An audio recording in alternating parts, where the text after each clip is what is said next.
ஏ மணி, வந்து இந்த மணி ஆட்டு.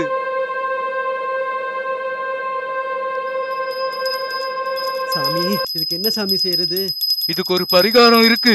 சொல்லுங்க சாமி. அந்த ஆவி ஒரு உடம்ப தேடிக்கிட்டு இருக்கு. அப்படியா? ஓம் பத்திரகாளி, அந்த ஆவிய கொண்டு வா இங்க. சீக்கிரமா கொண்டு வா.